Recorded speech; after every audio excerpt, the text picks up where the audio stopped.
નમસ્કાર, આપ જોઈ રહ્યા છો રાજકોટ ટાઈમ. આપનું હાર્દિક સ્વાગત છે. ચાલો નજર કરીએ આજના મુખ્ય સમાચાર પર. સૌપ્રથમ વાત કરીએ રાજકોટની.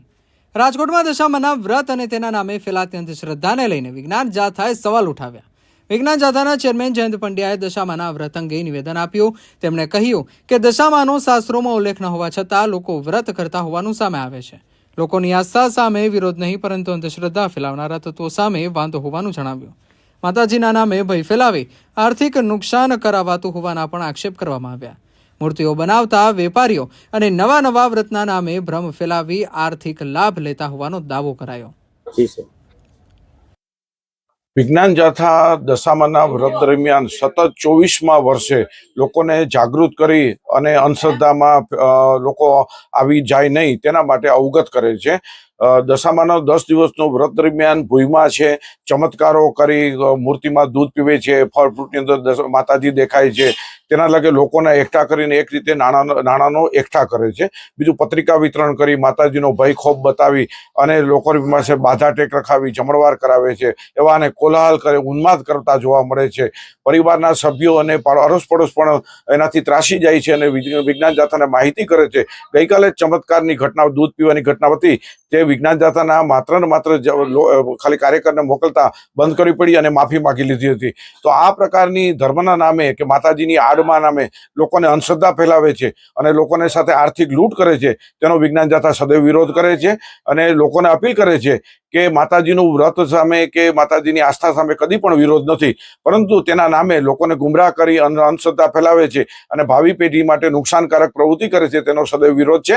અને વિજ્ઞાન જાથાએ આ ઝુંબેશના ભાગરૂપે 10 દિવસના જિલ્લાવાર કાર્યક્રમો રાખ્યા છે અને કોઈ પણ વ્યક્તિ છે અને આવી દશામાના નામે લૂંટ કરતા હોય કે અંધશ્રદ્ધા ફેલાવે તો વિજ્ઞાન જાથાને માહિતી પહોંચાડવા અપીલ કરવામાં આવે છે. વાત કરીએ જંગલના રાજા એવા હવજની. ગીર ગઢડાના ખિલાવડ રોડ પર સિંહણોની લટારથી વાહનોના પૈડા થંભી ગયા હતા.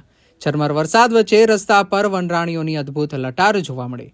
રાહદારીઓ એક સાથે 3 સિંહણોના દ્રશ્યો મોબાઈલ કેમેરામાં કેદ કર્યા હતા. ખિલાવડ રોડ અને આસપાસના વિસ્તારમાં સિંહોનો વસવાટ હોવાનું જાણવા મળે છે. ચોમાસાની સિઝનમાં વન્યજીવો ગીર જંગલની બહાર નીકળતા જોવા મળે છે. સિંહણોની લટાર નિહાળવા રાહદારીઓમાં પણ ભારે ઉત્સુકતા જોવા મળી હતી. હવે વાત રાજકોટની. કેમ કરી પિતાએ હત્યા? રાજકોટના ભક્તિનગર પોલીસ મથક વિસ્તારમાં પિતાએ જ પુત્રની હત્યા કર્યાનો ચોંકાવનારો બનાવ સામે આવ્યો છે. આરોપી પિતા બાબુભાઈ રગાભાઈ સવસેટાએ પુત્ર રામભાઈ સવસેટાની હત્યા કરી હોવાનો આરોપ છે. માથાના ભાગે હથોડાના ફટકા મારી પુત્રની હત્યા કરાઈ હોવાની પોલીસ તપાસમાં વિગતો સામે આવી છે. પિતા પુત્ર વચ્ચે અવારનવાર તકરાર થતી હતી અને ઘટનાના સમયે ઘરમાં બંને જ હાજર હતા. પુત્ર સૂઈ ગયા બાદ પિતાએ હથોડાથી હુમલો કરી હત્યા કરી હોવાની વિગતો સામે આવી છે. હત્યા બાદ આરોપીએ પોલીસને પુત્ર બીમાર હોવાનું જણાવ્યું હતું, પરંતુ તપાસમાં હત્યાનો ભેદ ખોલ્યો. ત્યારે વધુ સમાચાર જોવા માટે રાજકોટ ટાઈમ પેજને લાઇક, ફોલો અને સબસ્ક્રાઇબ કરવાનું ચૂકતા નહીં. નમસ્કાર.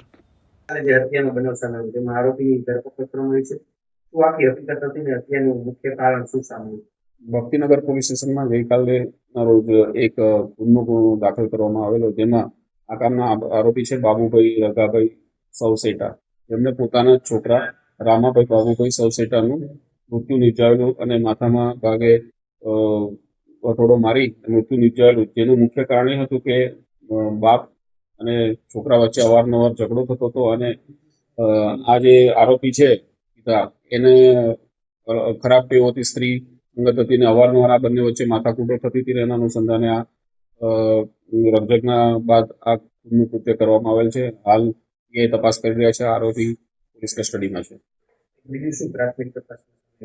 પ્રાથમિક તપાસમાં એમને પિતાજીની કુટેવ હતી ને એના બાબતે અવારનવાર ઝઘડા થતા હતા અને આ બાબતે એમની પત્ની સાથે પણ આ બાબતે ઝઘડા થતા હતા અને જેના કારણે આ કૃત્ય કરવામાં આવ્યું છે.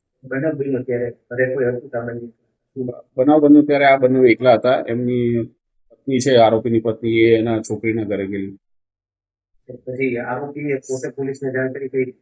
આરોપીએ પોતે પોલીસ સ્ટેશન આવીને જાણ કરેલી કે મારા છોકરો બીમાર છે અને દવાખાને લઈ જવાનો છે એમ કરીને આવેલા, અને ત્યારબાદ પોલીસ તાત્કાલિક પહોંચી જતા આ ઉપરોક્ત હકીકતની જાણ કરી.